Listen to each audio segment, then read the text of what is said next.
नमस्कार मित्रांनो, ठरलं तर मग या मालिकेच्या आजच्या भागात आता सायली प्रतिमाहत्यांना म्हणते, प्रतिमाहत्या, त्या रात्री नक्की काय घडलं होतं?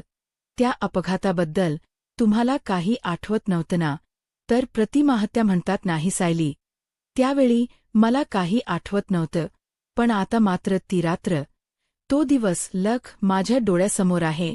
तर सायली प्रतिमाहत्यांना म्हणते, प्रतिमाहत्या, त्या दिवशी नक्की काय घडलं होतं हे तुम्ही मला सांगू शकता का? म्हणजे जर तुम्हाला त्रास होणार नसेल तर, आणि हो तुम्ही बोललात तर तुमचं मन हलकं होईल आणि बऱ्याच गोष्टी अजून आठवण्यास मदतही होईल. जर तुम्हाला वाटत असेल तर तुम्ही मला सांगाल का? तर प्रतिमा म्हणतात, हो सांगेन ना, मला अगदी व्यवस्थित आठवते. त्या दिवशी आम्ही सुभेद्रांच्या घरून घरी यायला निघालो होतो, पण वाटेतच आमचं ठरलं की कर्जतच्या फार्म हाऊसवर जाऊया आणि मग घरी जाऊयात, म्हणून आम्ही तसेच निघालो होतो. सुमन आणि नागराज भाऊजी त्यांच्या गाडीतून घरीही पोहोचले होते. तर सुमन काकू म्हणतात, हो मी घरी आले, पण यानंतर त्यांनी मला घरी सोडलं आणि मला म्हणाले की माझं महत्त्वाचं काम आहे आणि ते घराबाहेर पडलेत. पण वहिनी, मला खरंच माहीत नव्हतं की हे तुमच्या मागावर असतील, तुमचा जीव घेण्याचा प्रयत्न करतील. सुमन काकूंना सुद्धा खूप वाईट वाटतं. आता प्रतिमा हत्या घडलेला सर्व प्रकार सांगायला सुरुवात करतात. त्यावेळी सायली तिच्या मोबाईलमध्ये हे सगळं काही बोलणं रेकॉर्ड करून घेत असते. प्रतिमा आत्या म्हणतात, सुभेदारांच्या घरी गेलो होतो कारण अर्जुनचा वाढदिवस होता. तो खास स्पेशल दिवस होता. आम्ही सर्वजण तिथे होतो. रात्री उशिरा आम्ही घराबाहेर पडत होतो, परंतु त्यावेळी मात्र तन्वी खूप रडत होती, कारण तन्वीला तिथून निघायचंच नव्हतं. अर्जुन तिला म्हणाला, का रडतेस तन्वी, तू रडू नकोस, हो तर तू सॅटर्डेला ये. परंतु तन्वी म्हणते की नाही, मला आत्ताच राहायचं आहे. आणि तन्वी तर हट्टाला पेटली होती, पण शेवटी आम्हीच तिला म्हणवण्याचा प्रयत्न केला. पण अर्जुन तिला म्हणाला, तन्वी, तुला माझा हा टॉय पाहिजे आहे का? तर घे. तुला तेव्हा तन्वी खुश झाली आणि तो टॉय हातात मिळाल्यानंतर ती घरी यायला तयार झाली. आता तो टॉय घेऊन ती घराबाहेर पडली. मला आठवतंय की मी रविराज तन्वी तिघही गाडीत बसलो, घरी यायला निघालो. तन्वी खूप खुश होती, तिच्या डोळ्यावर झोप होती, पण अर्जुनने दिलेला हातातील टॉय काही सुटत नव्हता. आता सायली लगेच अर्जुनला मेसेज करते आणि म्हणते, मधू भाऊंनी तन्वीच गाठोड म्हणून जे आपल्याकडे गाठोडा आहे त्या गाठोड्यातील तन्वीचा टॉय येताना घेऊन या, असं म्हणत सायलीने अर्जुनला मेसेज केलेला असतो आणि तो टॉय आणायला सांगितलेला असतो. प्रतिमाहत्या पुढे घडलेला सर्व प्रकार सांगतात आणि कशाप्रकारे त्यांचा अपघात झाला हे सगळं काही सांगतात. हे सगळं बोलत असताना प्रतिमाहत्यांना खूप त्रास होतो. सुमन काकूंनाही त्रास होतो. प्रतिमाहत्या म्हणतात, खरं तर तो दिवस आजही मला आठवतो, पण कधी कधी असं वाटतं की तो दिवस नाही आठवला तर खरंच खूप बरं झालं असतं. खरं तर तो अपघात म्हणजे माझ्या आयुष्यातला सगळ्यात वाईट दिवस, काळा दिवस, ज्या दिवशी आम्ही आमचं अस्तित्व गमावलं होतं, आम्ही आमच्या मुलीला गमावलं. खरंच ती रात्र परत कधीच आयुष्यात यायला नको असंच वाटतं. तर सायली मनाशीच म्हणते, आज जो दिवस तुला आठवायला नको असं वाटतंय, तोच दिवस तुझ्यासाठी आनंददायी असेल. आई, हा माझा तुला शब्द आहे सायली. आता आपल्या आईला लवकरच तुझी तन्वी समोर आहे आणि मीच तन्वी आहे हे सांगायचं ठरवते. परंतु त्यासाठी सायलीला गरज असते, ती म्हणजे तिच्या भूतकाळाची, तिलास स्वतःला आठवण होण्याची, तिला सगळं आठवावं यासाठी हे तिचे सगळे प्रयत्न चालू असतात. आता सायली या सगळ्या गोष्टीचा विचार करत असते आणि त्याचवेळी सायलीला अस्मिताचा फोन आलेला असतो. सायली म्हणते, बोल अस्मिता. अस्मिता म्हणते, काय माहेरपणाला गेलीस आणि तिथलीच होऊन गेलीस का? आता तुला आमची आठवण वगैरे येते की नाही? सायली म्हणते, नाही अस्मिता, असं काही नाहीये, मला तुम्हा सगळ्यांची खूप आठवण येते, मी तुम्हा सगळ्यांना खूप मिस करते. तर अस्मिता म्हणते, सेम, आम्ही सुद्धा तुला खूप मिस करतोय. म्हणूनच मी आणि पूर्णाजी दोघांनीही ठरवलं आहे की आज तुला भेटायला यायचं. मी आणि पूर्णाजी खास तुला भेटण्यासाठी येणार आहोत. आता हे ऐकून सायली शांत होते. अस्मिता म्हणते, काय झालं? आम्ही येतोय. हे तुला आवडलं नाहीये का? सायली म्हणते, नाही, मला खरंच खूप आनंद झालाय. तर अस्मिता म्हणते, माहीत होतं तू खूप खुश होणार आहेस. बरं, अर्जुनची एक मीटिंग आहे. ती मीटिंग संपल्यानंतर आम्ही अर्जुन सोबत येणार आहोत. तर सायली म्हणते, बरं, काही हरकत नाही. अस्मिता म्हणते, ठीक आहे, बाय, आम्ही येतोच. असं म्हणत अस्मिता फोन ठेवते.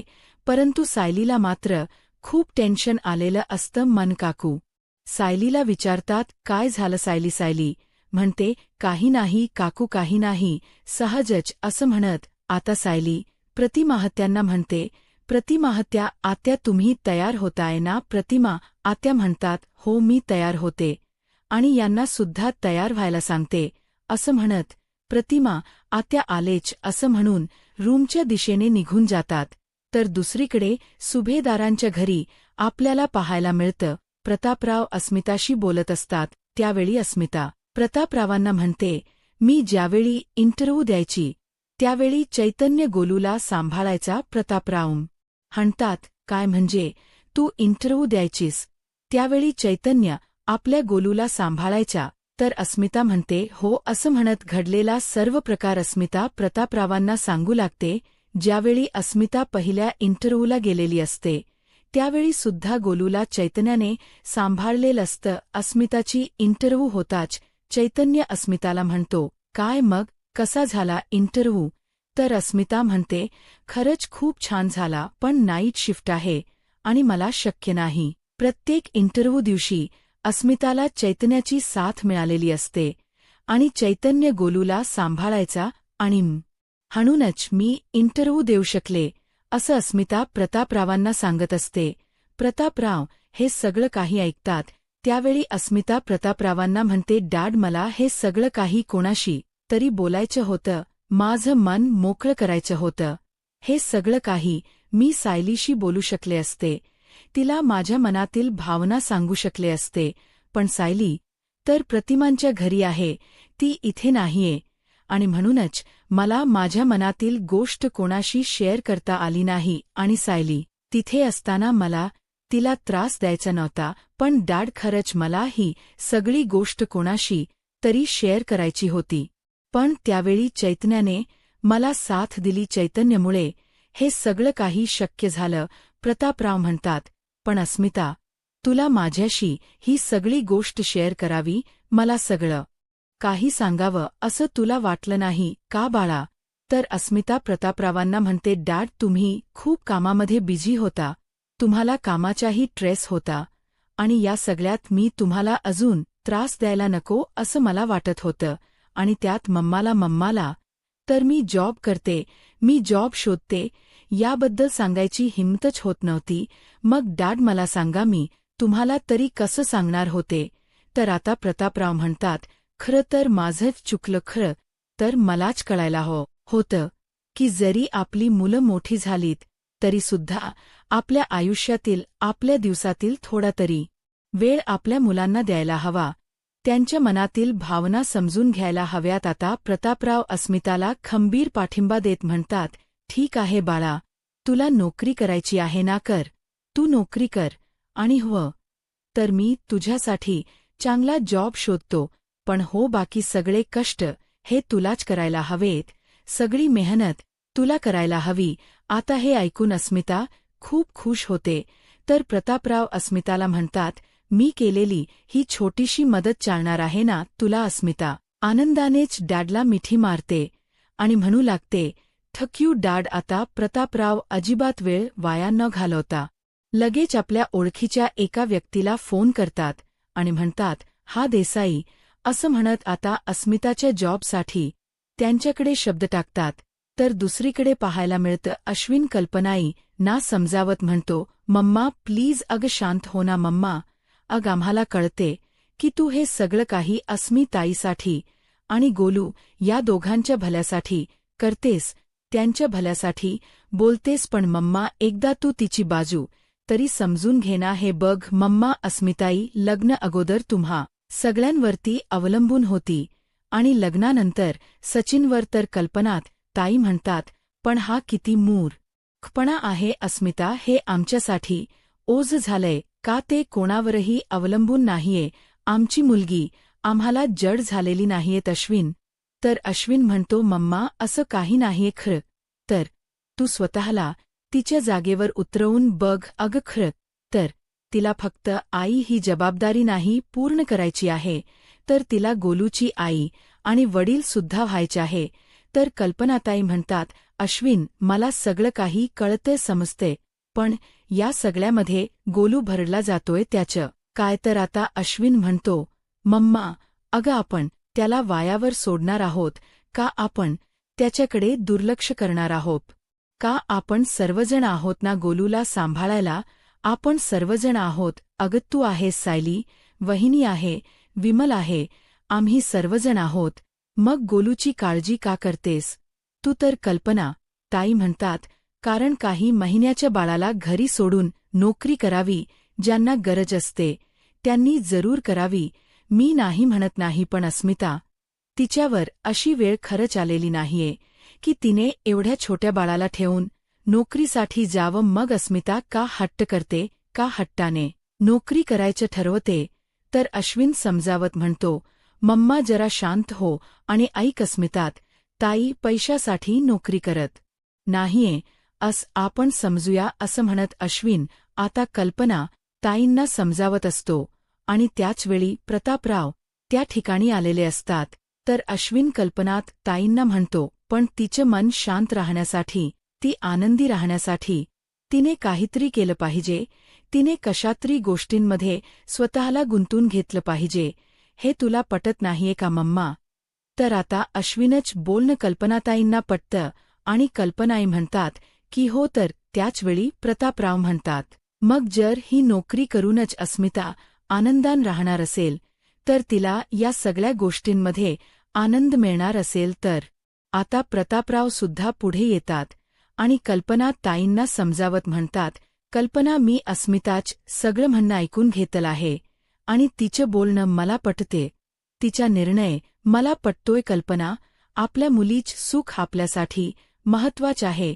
ती आनंदात असणे हे आपल्यासाठी महत्वाचं आहे मग त्यासाठी जर तिला नोकरी करायची असेल तर माझा पूर्ण पाठिंबा आहे मी तिला नोकरी करण्यासाठी पाठिंबा दिला आहे मी तिला होकार दिला आहे त्यामुळे आता मी ठरवलं आहे ती आनंदात असण्यासाठी तिला जे काही करायचंय ते करू देत आणि त्यासाठीच एक छोटीशी मदत म्हणून मी तिला नोकरी मिळवून दिलेली आहे हे ऐकून आता कल्पनाताई म्हणतात नोकरी मिळवून दिली आहे म्हणजे तर प्रतापराव म्हणतात माझा एक मित्र आहे आणि त्याची खूप चांगली कंपनी आहे आणि म्हणूनच मी त्याला कॉल केला होता आणि त्याने त्याच्या कंपनीत त्याच्या ऑफिसमध्ये अस्मिताला जॉब देण्यास ठरवलं आहे आता हे प्रतापरावांना मान्य असतं परंतु कल्पनाताई मात्र शांत असतात कल्पनाताई प्रतापरावांना प्रश्न करत म्हणतात पण गोलू तर आता प्रतापराव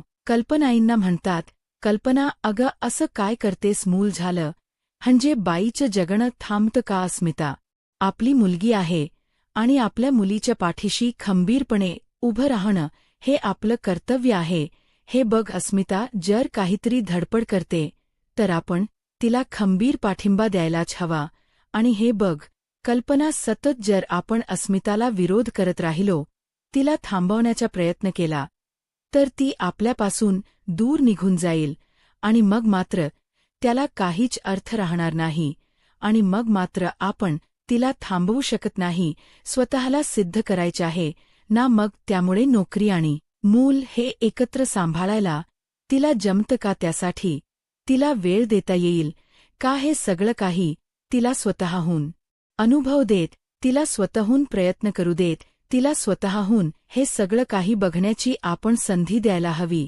तर अश्विन म्हणतो मी मम्माला हेच समजावण्याचा प्रयत्न करतोय तिला समजून सांगतोय पण तिला कळतच नाहीये ती ऐकून घ्यायला तयारच नाहीये कल्पनाताई म्हणतात मला हे सगळं काही पटत नाहीये पण जर तुम्हा दोघांना पटत असेल आणि तुम्हा दोघांना हे मान्य असेल तर मी या गोष्टीसाठी तयार आहे. तिला प्रयत्न करू देत तर आता हे ऐकून अश्विन आणि प्रतापराव खुश होतात. अश्विन म्हणतो ग्रेट, म्हणजे आता अस्मिताईला तिच्या आवडीचं काम करायला मिळणार. अश्विन म्हणतो पण डॅड एक मोठा प्रॉब्लेम. प्रतापराव म्हणतात काय रे? तर आता अश्विन म्हणतो त्या फॅशन मॅगझिनमध्ये जे जे काही चांगलं दिसेल ते अस्मिताई घरी घेऊन आली तर प्रतापराव आणि अश्विन हसू लागतात. परंतु कल्पनाताई मात्र शांत असतात. अश्विन म्हणतो अग्रू मम्मा आता हसना बस झाल, हे रुसवे फुगवे असं म्हणत आता अश्विन कल्पनाताईंच्या चेहऱ्यावरच्या हसू परत आणण्याचा प्रयत्न करत असतो. तर दुसरीकडे किल्लेदारांच्या घरी आपल्याला सायली हा जप करत असता. मग ज्या तुम्ही सुद्धा तिला भेटून या तर कल्पनात ताई म्हणतात हो तू बोलतेस ते अगदी खरं आहे, मी पटकन माझ्या रूममध्ये जाऊन येते. हा असं म्हणत कल्पनाताई सुद्धा तयार होण्यासाठी निघून जातात. तर पूर्णाजी विमलला विचारतात विमल अग तुला सुद्धा यायचं आहे का? तर विमल ताई म्हणतात की नाही नको पूर्णाजी, स्वयंपाकघरात बरीच काम आहे, तुम्ही जाऊन या ना. तर अस्मिता म्हणते आता अर्जुनसाठी वाट बघत होतो, आता मम्माची वाट बघत राहावं लागणार. असं म्हणत आता सर्वजण जायचं ठरवतात. परंतु ना अजून अर्जुनचा पत्ता असतो ना कल्पना ताईंच्या. अस्मिता म्हणते की या सगळ्यात निघायला कधी मुहूर्त मिळतोय देवच जाणे. तर दुसरीकडे किल्लेदारांच्या घरी आपल्याला पाहायला मिळते इत सायली देवासमोर प्रार्थना करत म्हणते देवा आज माझी ओळख मिळवण्यासाठी, माझं अस्तित्व निर्माण करण्यासाठी आणि मला माझं बालपण आठवण्यासाठी मी एक धाडसी पाऊल उचलते, एक मोठा प्रयत्न करते. त्यासाठी माझ्या पाठीशी उभा राहा. असं म्हणत सायली देवाला नमस्कार करते, आशीर्वाद घेते. आणि त्याचवेळी सायलीला फोन आलेला असतो. सायली पाहते तर अस्मिताचा फोन असतो. सायली अस्मिताला म्हणते बोल अस्मिता. तर अस्मिता म्हणते सायली अगं आम्ही दोघे येणार होतो, पण आता मम्मा म्हणते की तिला सुद्धा तुला भेटायला यायचं आहे, त्यामुळे आता आम्ही तिघेही येतोय आणि हो पुढच्या 5 मिनिटात आम्ही निघतोय. आता हे ऐकून सायली शांतच होते, कारण तिला काय बोलावं काहीच कळत नसतं. पण सायली अर्जुनवर चिडलेली असते. सायली मनाशीच म्हणते की मी यांना सांगितलं होतं की घरच्यांना इथे येऊ देऊ नका, पण यांनी काहीच कसं केलं नाही, यांना थांबवण्याचा प्रयत्न करा असं मी म्हटलं होतं ना. तर अस्मिता सायलीला म्हणते काय झालं, तू काहीच का बोलत नाहीयेस? तर आता सायली अस्मिताला म्हणते अस्मिता काही नाही, मला जरा दमल्यासारखं वाटते, म्हणजे खूप थकल्यासारखं वाटतेय आणि त्यात माझं डोकंसुद्धा खूप जड झालंय. मला असं वाटत की मला आता आरामाची गरज आहे. अस्मिता शांतच होते. तर सायली म्हणते म्हणजे तुम्ही जर आता इथे आलात तर तुमच्याशी धड माझं बोलणं सुद्धा होणार नाही, म्हणून मला असं वाटत की तुम्ही उद्या येऊ शकता का? कल्पना ताई म्हणतात बरं सायली, अग तू आराम कर, तुला आरामाची गरज आहे, आम्ही काय उद्या परवत सुद्धा येऊ. तर सायली म्हणते आई खरंच मला माफ करा, हा म्हणजे मला अगदीच बरं वाटत नाहीये म्हणून मी तुम्हाला येऊ नका असं म्हणते, पण मला सुद्धा हे योग्य वाटत नाहीये. तर पूर्णाजी म्हणतात अगं काही हरकत नाही, तू आराम कर बस. तर सायली म्हणते हो पूर्णाजी. तर अस्मिता म्हणते बरं ठीक आहे असं म्हणत आता अस्मिता फोन ठेवते. पण या सगळ्यानंतर सायलीला खूप वाईट वाटतं की आपण आपल्याच माणसांशी खोट बोललोत. सायली आता पुन्हा एकदा देवासमोर येऊन उभी राहते, हात सोडते. तर दुसरीकडे अर्जुन कल्पना ताईंना म्हणतो मम्मा अग तुम्ही जाण्याचा प्लॅन कॅन्सल केला, पण का? तर कल्पनाताई म्हणतात अरे असं काय करतोयस, सायलीला आता आरामाची गरज आहे, तिला जर आराम करायचाय तर मग आम्ही जाऊन तिला त्रास द्यायचा का तिथे? तर पूर्णाजी म्हणतात म्हणजे आम्ही तिथे जाऊन तिच्याशी गप्पा मारत बसणार आणि मग काय तिचा आराम होणारच नाही, मग तिला आता आराम करू देत. तर अर्जुन म्हणतो पण सकाळी तर ती ठीक होती माझ्याशी, तर नीट बोलली ती, पण आता अचानक काय झालं, थांब मी तिला फोनच करतो. तर कल्पनाई म्हणतात अरे त्याची काहीही गरज नाही, या अवस्थेत असं वरखाली थोडंफार होतच असतं. त्यामुळे तू स्वतः आता फोन वगैरे करत बसू नकोस. तसंही तू रविराज भाऊजींना भेटायला जाणारच होतास ना. मग आता जा, म्हणजे तुला कळेलच ना की सायली कशी आहे, तिची तब्येत कशी आहे. तर अस्मिता आता अर्जुनची कान उघडणी करत म्हणते, आणि अर्जुन, एक गोष्ट लक्षात ठेव अख्ख्या जगात, की तू एकटाच नाहीयस की जो पाप होणार आहेस. त्यामुळे उगाच सायलीच्या मागे मागे करत राहू नकोस. तिला जरा आराम करू देत. आणि हो, रविराज काकांकडे जे काही काम आहे ना ते कर आणि शांत बस. अर्जुन म्हणतो हो हो असं म्हणत. अर्जुन मनाशीच म्हणतो, सायलीची तर व्हील पॉवर माझ्यापेक्षाही स्ट्रॉंग आहे. मला वाटलं होतं की या तिघी जणी तिला भेटायला गेल्या तर ॲक्सिडेंटचा जो काही प्लॅन आहे तो कॅन्सल होईल, पण तसं काही तर झालंच नाहीये. म्हणजे खरंच या सगळ्यातून काहीतरी चांगलं निघणार असेल का. अर्जुनला कुठेतरी आशा वाटत असते आणि म्हणून अर्जुन सुद्धा म्हणतो की मी येतो असं म्हणत अर्जुन आता किल्लेदारांच्या घरी जायला निघालेला असतो. तर दुसरीकडे पाहायला मिळतं सायली देवाला प्रार्थना करत म्हणते, देवा, मी जे करते ते योग्य आहे ना. या सगळ्यातून सगळं काही नीट होईल ना. आज मी या सगळ्यासाठी आईशी पूर्णाजीशी खोटं बोललीय, पण देवा, तुला मात्र माझा हेतू माहीत आहे ना. आज मी प्रतिमा, आत्या, रविराज काका यांना काहीच सांगितलं नाहीये, पण मी आज जे करणार आहे त्यात मला यश मिळू दे. तू मला यश मिळवून दे. माझ्या पाठीशी उभा राहा असं म्हणत सायली देवाला पुन्हा एकदा हात जोडून देवाची मनोभावी प्रार्थना करत त्याचे आशीर्वाद घेत असते. आणि त्याचवेळी देवाने सुद्धा सायलीला या सगळ्यासाठी कौल दिलेला असतो. म्हणजेच गणपती बाप्पांच्या डोक्यावर ठेवलेलं जास्वंदीच फूल खाली पडतं आणि सायलीला होकार मिळालेला असतो. देवाचा आशीर्वाद मिळाला हे पाहून सायली खुश होते. तर येणाऱ्या पुढील भागामध्ये आपल्याला पाहायला मिळतं की ठरल्याप्रमाणे रविराज, सर्प, रतिमाहत्या आणि सायली तिघही त्यांच्या कारमधून बाहेर पडलेले असतात आणि सायलीच्या हातात अर्जुनने दिलेलं त्यावेळीच ते छोट टॉय असतं. आता मात्र रविराज सर यांच्या गाडीचा ताबा सुटत असतो. त्यावेळी ते प्रतिमा आत्यांना म्हणतात, प्रतिमा, ब्रेक लागतच नाहीये. तर मागोमाग अर्जुन असतो. अर्जुन मोठ्यानेच ओरडत म्हणतो, सीनियर हॉड ब्रेक, परंतु तो आवाज काही त्यांच्यापर्यंत पोहोचत नसतो. परंतु या सगळ्यात मात्र सायलीला तिचा भूतकाळ आठवत असतो. सायलीला ते सगळे चेहरे तिच्या डोळ्यासमोर दिसत असतात. सगळ्या आठवणी पुन्हा एकदा ताज्या होतात. आणि अर्जुन, प्रतिमाह, आत्या असू देत, रविराज सर, पूर्णा, आजी, या सगळ्या व्यक्ती तिला क्लिअर डोळ्यासमोर दिसतात आणि ती मनाशीच म्हणते की आज मला सत्य आठवत्य, मला माझा भूतकाळ आठवतोय. सगळे चेहरे माझ्या डोळ्यासमोर क्लिअर दिसतायत. मी सगळ्यांना ओळखते. म्हणजे खरंच मीच तन्वी आहे.